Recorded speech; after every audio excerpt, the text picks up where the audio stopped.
شروع اللہ کا نام لے کر جو بڑا مہربان نہایت رحم والا ہے۔ سب تعریف اللہ ہی کو ہے جس نے اپنے محبوب بندے محمد صلی اللہ علیہ وآلہ وسلم پر یہ کتاب نازل کی اور اس میں کسی طرح کی کجی اور پیچیدگی نہ رکھی، بلکہ سیدھی اور سلیس اتاری تاکہ لوگوں کو عذاب سخت سے جو اس کی طرف سے آنے والا ہے ڈرائے، اور مومنوں کو جو نیک عمل کرتے ہیں خوشخبری سنائے کہ ان کے لیے ان کے کاموں کا نیک بدلہ یعنی بہشت ہے جس میں وہ ہمیشہ رہیں گے، اور ان لوگوں کو بھی ڈرائے جو کہتے ہیں کہ اللہ نے کسی کو بیٹا بنا لیا ہے۔ ان کو اس بات کا کچھ بھی علم نہیں اور نہ ان کے باپ دادا ہی کو تھا۔ یہ بڑی سخت بات ہے جو ان کے منہ سے نکلتی ہے، اور کچھ شک نہیں کہ یہ جو کچھ کہتے ہیں محض جھوٹ ہے۔ اے پیغمبر، اگر یہ اس کلام پر ایمان نہ لائیں تو شاید تم ان کے پیچھے رنج کر کر کے اپنے تئیں ہلاک کر دو گے۔ جو چیز زمین پر ہے ہم نے اس کو زمین کے لیے زینت بنایا ہے تاکہ لوگوں کی آزمائش کریں کہ ان میں کون اچھے عمل کرنے والا ہے، اور جو چیز زمین پر ہے ہم اس کو نابود کر کے بنجر میدان کر دیں گے۔ کیا تم خیال کرتے ہو کہ غار اور لوح والے ہماری نشانیوں میں سے عجیب تھے؟ جب وہ نوجوان غار میں جا رہے تو کہنے لگے کہ اے ہمارے پروردگار، ہم پر اپنے ہاں سے رحمت نازل فرما اور ہمارے کام میں درستی کے سامان مہیا کر۔ تو ہم نے غار میں کئی سال تک ان کے کانوں پر نیند کا پردہ ڈالے رکھا، یعنی ان کو سلائے رکھا، پھر ان کو جگا اٹھایا تاکہ معلوم کریں کہ جتنی مدت وہ غار میں رہے دونوں جماعتوں میں سے اس کی مقدار کس کو خوب یاد ہے۔ ہم ان کے حالات تم سے صحیح صحیح بیان کرتے ہیں۔ وہ کئی نوجوان تھے جو اپنے پروردگار پر ایمان لائے تھے، اور ہم نے ان کو اور زیادہ ہدایت دی تھی، اور ان کے دلوں کو مربوط یعنی مضبوط کر دیا۔ جب وہ اٹھ کھڑے ہوئے تو کہنے لگے کہ ہمارا پروردگار آسمانوں اور زمین کا مالک ہے، ہم اس کے سوا کسی کو معبود سمجھ کر نہ پکاریں گے۔ اگر ایسا کیا تو اس وقت ہم نے بے عقلی کی بات کی۔ ان ہماری قوم کے لوگوں نے اس کے سوا اور معبود بنا رکھے ہیں، بھلا یہ ان کے معبود ہونے پر کوئی کھلی دلیل کیوں نہیں لاتے؟ تو اس سے زیادہ کون ظالم ہے جو اللہ پر جھوٹ باندھے؟ اور جب تم نے ان مشرکوں سے اور جن کی یہ اللہ کے سوا عبادت کرتے ہیں ان سے کنارہ کر لیا ہے تو غار میں چل رہو، تمہارا پروردگار تمہارے لیے اپنی رحمت وسیع کر دے گا اور تمہارے کاموں میں آسانی کے سامان مہیا کرے گا۔ اور جب سورج نکلے تو تم دیکھو کہ دھوپ ان کے غار سے داہنی طرف سمٹ جائے، اور جب غروب ہو تو ان سے بائیں طرف کترا جائے، اور وہ اس غار کے کشادہ حصے میں تھے۔ یہ اللہ کی نشانیوں میں سے ہیں، جس کو اللہ ہدایت دے وہ ہدایت یاب ہے، اور جس کو گمراہ رہنے دے تو تم اس کے لیے کوئی دوست راہ بتانے والا نہ پاؤ گے۔ اور تم ان کے متعلق خیال کرو کہ وہ جاگ رہے ہیں حالانکہ وہ سوتے ہیں، اور ہم ان کو دائیں اور بائیں کروٹ بدلاتے تھے، اور ان کا کتا چوکھٹ پر دونوں ہاتھ پھیلائے ہوئے تھا۔ اگر تم ان کو جھانک کر دیکھتے تو پیٹ پھیر کر بھاگ جاتے اور ان سے دہشت میں آ جاتے۔ اور اسی طرح ہم نے ان کو اٹھایا تاکہ آپس میں ایک دوسرے سے دریافت کریں۔ ایک کہنے والے نے کہا کہ تم یہاں کتنی مدت رہے؟ انہوں نے کہا کہ 1 دن یا اس سے بھی کم۔ انہوں نے کہا کہ جتنی مدت تم رہے ہو تمہارا پروردگار ہی اس کو خوب جانتا ہے، تو اپنے میں سے کسی کو یہ روپیہ دے کر شہر بھیجو، وہ دیکھے کہ نفیس کھانا کون سا ہے تو اس میں سے کھانا لے آئے، اور احتیاط سے آئے جائے اور تمہارا حال کسی کو نہ بتائے۔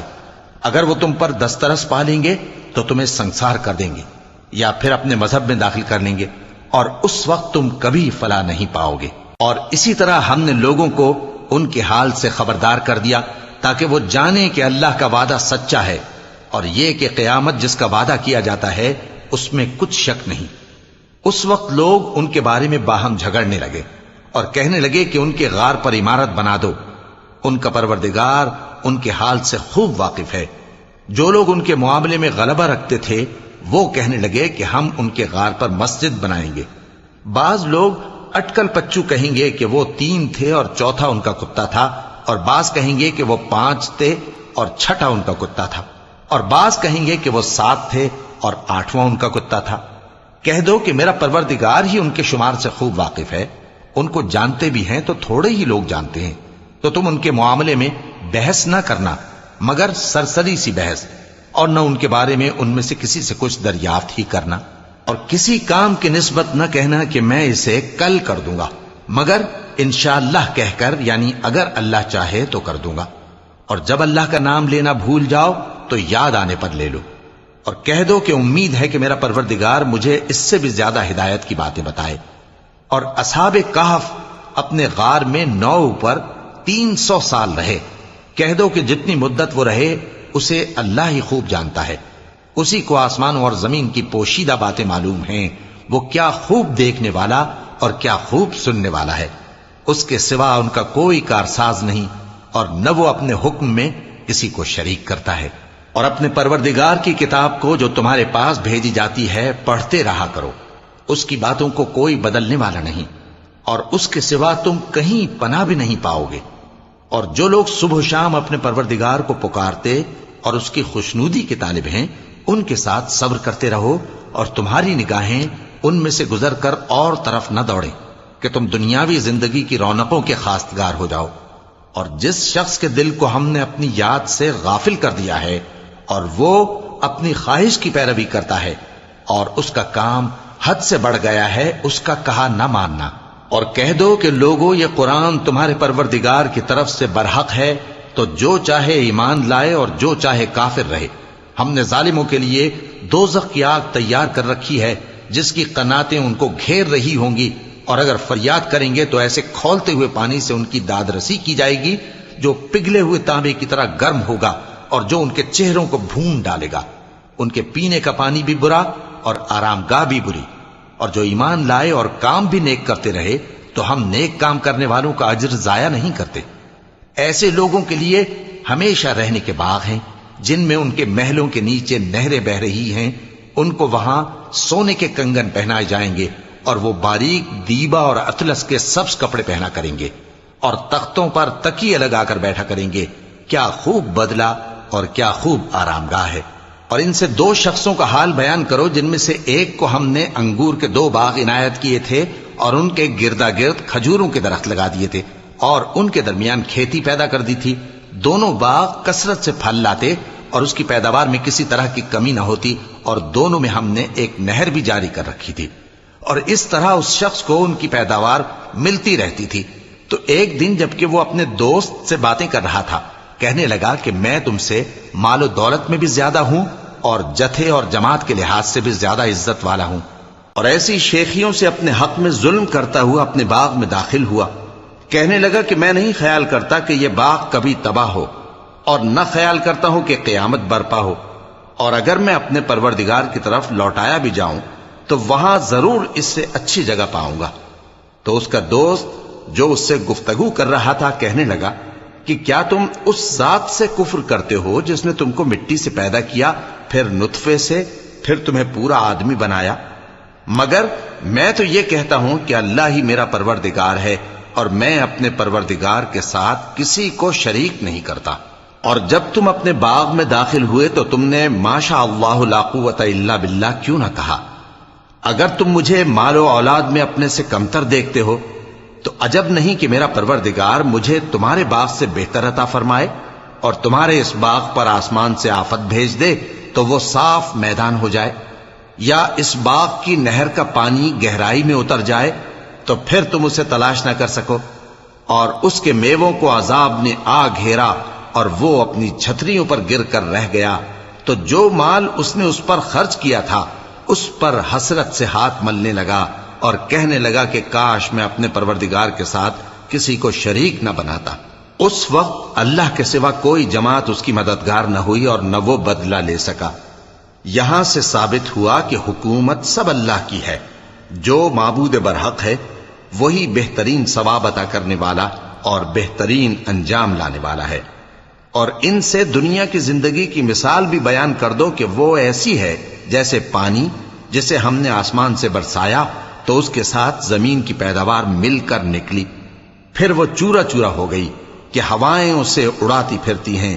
اور اللہ تو ہر چیز پر قدرت رکھتا ہے۔ مال اور بیٹے تو دنیا کی زندگی کی رونق و زینت ہیں، اور نیکیاں جو باقی رہنے والی ہیں وہ ثواب کے لحاظ سے تمہارے پروردگار کے ہاں بہت اچھی اور امید کے لحاظ سے بہت بہتر ہیں۔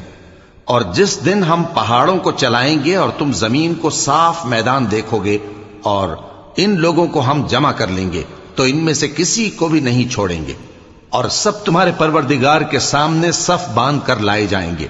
تو ہم ان سے کہیں گے کہ جس طرح ہم نے تم کو پہلی بار پیدا کیا تھا اسی طرح آج تم ہمارے سامنے آئے، لیکن تم نے تو یہ خیال کر رکھا تھا کہ ہم نے تمہارے لیے قیامت کا کوئی وقت مقرر ہی نہیں کیا،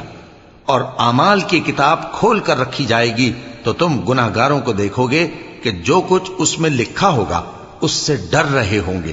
اور کہیں گے ہائے شامت، یہ کیسی کتاب ہے کہ نہ چھوٹی بات کو چھوڑتی ہے نہ بڑی کو، کوئی بات بھی نہیں مگر اسے لکھ رکھا ہے، اور جو جو عمل کیے ہوں گے سب کو حاضر پائیں گے، اور تمہارا پروردگار کسی پر ظلم نہیں کرے گا۔ اور جب ہم نے فرشتوں کو حکم دیا کہ آدم کو سجدہ کرو تو سب نے سجدہ کیا مگر ابلیس نے نہ کیا،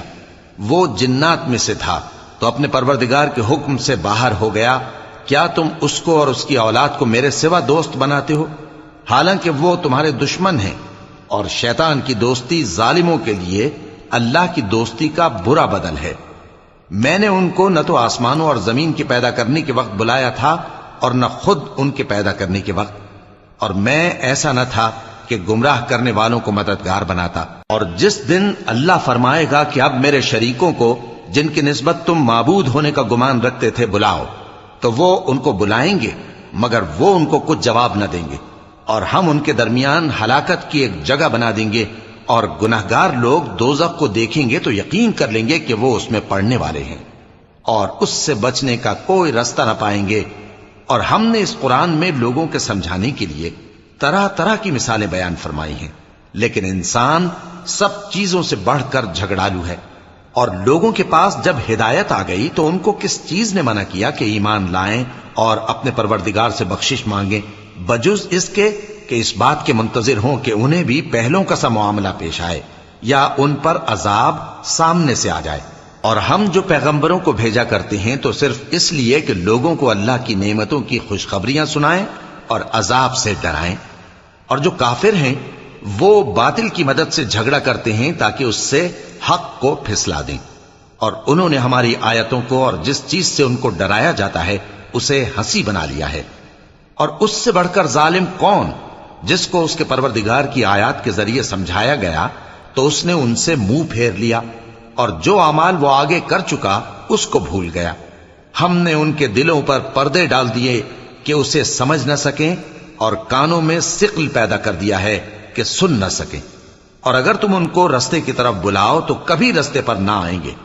اور تمہارا پروردگار بخشنے والا صاحب رحمت ہے۔ اگر وہ ان کے کرتوتوں پر ان کو پکڑنے لگے تو ان پر جھٹ عذاب بھیج دے، مگر ان کے لیے ایک وقت مقرر کر رکھا ہے کہ اس کے عذاب سے کوئی پناہ کی جگہ نہ پائیں گے۔ اور یہ بستیاں جو ویران پڑی ہیں، جب انہوں نے کفر کر کے ظلم کیا تو ہم نے ان کو تباہ کر دیا، اور ان کی تباہی کے لیے ایک وقت مقرر کر دیا تھا۔ اور جب موسیٰ نے اپنے شاگرد سے کہا کہ جب تک میں دو دریاؤں کے ملنے کی جگہ نہ پہنچ جاؤں ٹلنے کا نہیں، خاص صدیوں چلتا رہوں، پھر جب وہ دونوں ان دریاؤں کے سنگم پر پہنچے تو اپنی مچھلی بھول گئے، پھر اس مچھلی نے دریا میں سرنگ کی طرح اپنا راستہ بنا لیا۔ جب آگے چلے تو موسیٰ نے اپنے شاگرد سے کہا کہ ہمارا کھانا لاؤ، اس سفر سے ہم کو بہت تکان ہو گئی ہے۔ اس نے کہا کہ بھلا آپ نے دیکھا کہ جب ہم نے اس چٹان کے پاس آرام کیا تھا تو میں مچھلی وہیں بھول گیا، اور مجھے آپ سے اس کا ذکر کرنا شیطان نے بھلا دیا، اور اس مچھلی نے عجیب طرح سے دریا میں اپنا راستہ بنایا۔ موسیٰ نے کہا یہی تو وہ مقام ہے جسے ہم تلاش کرتے تھے، تو وہ اپنے پاؤں کے نشان دیکھتے دیکھتے لوٹ گئے۔ وہاں انہوں نے ہمارے بندوں میں سے ایک بندہ دیکھا جس کو ہم نے اپنے ہاتھ سے رحمت خاص سے نوازا تھا اور اپنے پاس سے ایک خاص علم بخشا تھا۔ موسیٰ نے ان سے جن کا نام خضر تھا کہا کہ جو علم اللہ کی طرف سے آپ کو سکھایا گیا ہے، اگر آپ اس میں سے مجھے کچھ بھلائی کی باتیں سکھائیں تو میں آپ کے ساتھ رہوں۔ خضر نے کہا کہ تم میرے ساتھ رہ کر صبر نہیں کر سکو گے، اور جس بات کی تمہیں خبر ہی نہیں اس پر صبر کر بھی کیسے سکتے ہو؟ موسیٰ نے کہا اللہ نے چاہا تو آپ مجھے صابر پائیے گا، اور میں آپ کے ارشاد کے خلاف نہیں کروں گا۔ خضر نے کہا اگر تم میرے ساتھ رہنا چاہو تو شرط یہ ہے مجھ سے کوئی بات نہ پوچھنا جب تک میں خود اس کا ذکر تم سے نہ کروں۔ تو دونوں چل پڑے، یہاں تک کہ جب کشتی میں سوار ہوئے تو خضر نے کشتی کو پھاڑ ڈالا۔ موسیٰ نے کہا کیا آپ نے اس کو اس لیے پھاڑا ہے کہ سواروں کو غرق کر دی؟ یہ تو آپ نے بڑی عجیب بات کی۔ خضر نے کہا کیا میں نے نہیں کہا تھا کہ تم میرے ساتھ صبر نہ کر سکو گے؟ موسیٰ نے کہا کہ جو بھول مجھ سے ہوئی اس پر مواخذہ نہ کیجیے اور میرے معاملے میں مجھ پر مشکل نہ ڈالیے۔ پھر دونوں چلے، یہاں تک کہ رستے میں ایک لڑکا ملا تو خضر نے اسے مار ڈالا۔ موسیٰ نے کہا کہ آپ نے ایک بے گناہ شخص کو ناحق بغیر قصاص کے مار ڈالا، یہ تو آپ نے بری بات کی۔ خضر نے کہا کیا میں نے نہیں کہا تھا کہ تم سے میرے ساتھ صبر نہیں ہو سکے گا؟ انہوں نے کہا کہ اگر میں اس کے بعد پھر کوئی بات پوچھوں یعنی اعتراض کروں تو مجھے اپنے ساتھ نہ رکھیے گا کہ آپ میری طرف سے عذر کے قبول کرنے میں حد کو پہنچ گئے ہیں۔ پھر دونوں چلے، یہاں تک کہ گاؤں والوں کے پاس پہنچے اور ان سے کھانا طلب کیا۔ انہوں نے ان کی ضیافت کرنے سے انکار کیا۔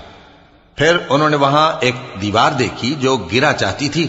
تو خضر نے اس کو سیدھا کر دیا۔ موسیٰ نے کہا کہ اگر آپ چاہتے تو ان سے اس کا معاوضہ لے لیتے تاکہ کھانے کا کام چلتا۔ خضر نے کہا کہ اب مجھ میں اور تم میں علیحدگی، مگر جن باتوں پر تم صبر نہ کر سکے میں ان کا تمہیں بھید بتائے دیتا ہوں کہ وہ جو کشتی تھی غریب لوگوں کی تھی جو دریا میں محنت کر کے یعنی کشتیاں چلا کر گزارا کرتے تھے، اور ان کے سامنے کی طرف ایک بادشاہ تھا جو ہر اچھی کشتی کو زبردستی چھین لیتا تھا، تو میں نے چاہا کہ اسے عیبدار کر دوں تاکہ وہ اسے غصب نہ کر سکے۔ اور وہ جو لڑکا تھا اس کے ماں باپ دونوں مومن تھے، ہمیں اندیشہ ہوا کہ وہ بڑا ہو کر بد کردار ہوگا تو کہیں ان کو سرکشی اور کفر میں نہ پھنسا دے، تو ہم نے چاہا کہ ان کا پروردگار اس کی جگہ ان کو اور بچہ عطا فرمائے جو اخلاقی پاکیزگی میں بہتر اور محبت میں زیادہ قریب ہو۔ اور وہ جو دیوار تھی سو 2 یتیم لڑکوں کی تھی جو شہر میں رہتے تھے، اور اس کے نیچے ان کا خزانہ دفن تھا، اور ان کا باپ ایک نیک آدمی تھا۔ تو تمہارے پروردگار نے چاہا کہ وہ اپنی جوانی کو پہنچ جائیں اور پھر اپنا خزانہ نکالیں۔ یہ تمہارے پروردگار کی مہربانی ہے، اور یہ کام میں نے اپنی طرف سے نہیں کیے، یہ ان باتوں کی حقیقت ہے جن پر تم صبر نہ کر سکے۔ اور تم سے ذوالقرنین کے بارے میں دریافت کرتے ہیں، کہہ دو کہ میں اس کا کسی قدر حال تمہیں پڑھ کر سناتا ہوں۔ ہم نے اس کو زمین میں بڑا اقتدار دیا تھا اور ہر طرح کا سامان اس کو عطا کیا تھا، تو اس نے ایک سفر کا سامان کیا، یہاں تک کہ جب سورج کے غروب ہونے کی جگہ پہنچا تو اسے ایسا پایا کہ ایک کیچڑ والے چشمے میں ڈوب رہا ہے، اور اس چشمے کے پاس ایک قوم دیکھی۔ ہم نے کہا ذوالقرنین تم ان کو خواہ تکلیف دو خواہ ان کے بارے میں بھلائی اختیار کرو، دونوں باتوں کی تم کو قدرت ہے۔ ذوالقرنین نے کہا کہ جو کفر و بد کرداری سے ظلم کرے گا اسے ہم سزا دیں گے، پھر وہ اپنے پروردگار کی طرف لوٹایا جائے گا تو وہ بھی اسے بڑا عذاب دے گا، اور جو ایمان لائے گا اور عمل نیک کرے گا اس کے لیے بہت اچھا بدلہ ہے، اور ہم اپنے معاملے میں اس سے نرم بات کہیں گے۔ پھر اس نے ایک اور سامان سفر کیا، یہاں تک کہ سورج کے طلوع ہونے کے مقام پر پہنچا تو دیکھا کہ وہ ایسے لوگوں پر طلوع ہوتا ہے جن کے لیے ہم نے دھوپ سے بچاؤ کی کوئی اوٹ نہیں بنائی تھی۔ حقیقت یوں ہی تھی، اور جو کچھ اس کے پاس تھا ہم کو سب کی خبر تھی۔ پھر اس نے ایک اور سفر کا سامان کیا، یہاں تک کہ 2 اونچے سیدھے پہاڑوں کے درمیان پہنچا تو دیکھا کہ ان کے اس طرف کچھ لوگ ہیں کہ بات کو سمجھ نہیں سکتے۔ ان لوگوں نے کہا کہ اے ذوالقرنین، یاجوج اور ماجوج اس علاقے میں فساد کرتے رہتے ہیں، بھلا ہم آپ کے لیے خرچ کا انتظام کر دیں کہ آپ ہمارے اور ان کے درمیان ایک دیوار کھینچ دیں۔ ذوالقرنین نے کہا کہ خرچ کا جو مقدور اللہ نے مجھے بخشا ہے وہ بہت اچھا ہے، تم مجھے قوت بازو سے مدد دو، میں تمہارے اور ان کے درمیان ایک مضبوط رکاوٹ بنا دوں گا۔ تم لوہے کے بڑے بڑے تختے میرے پاس لاؤ۔ چنانچہ کام جاری کر دیا گیا، یہاں تک کہ جب اس نے دونوں پہاڑوں کے درمیان کا حصہ برابر کر دیا اور کہا کہ اب اسے دھوکو، یہاں تک کہ جب اس کو دھونک دھونک کر آگ کر دیا تو کہا کہ اب میرے پاس تانبا لاؤ کہ اس پر پگھلا کر ڈال دوں۔ پھر ان میں یہ قدرت نہ رہی کہ اس پر چڑھ سکیں، اور نہ یہ طاقت رہی کہ اس میں نقب لگا سکیں۔ بولا کہ یہ میرے پروردگار کی مہربانی ہے، پھر جب میرے پروردگار کا وعدہ آ پہنچے گا تو اس کو ڈھا کر ہموار کر دے گا، اور میرے پروردگار کا وعدہ سچا ہے۔ اس روز ہم ان کو چھوڑ دیں گے کہ روئے زمین پر پھیل کر ایک دوسرے میں گھس جائیں گے، اور سور پھونکا جائے گا تو ہم سب کو جمع کر لیں گے، اور اس روز ہم جہنم کو کافروں کے سامنے لائیں گے، جن کی آنکھیں میری یاد سے پردے میں تھیں اور وہ سننے کی طاقت نہیں رکھتے تھے۔ اب کیا کافر یہ خیال کرتے ہیں کہ وہ میرے بندوں کو میرے سوا اپنا کارساز بنائیں گے تو میں خفا نہیں ہوں گا؟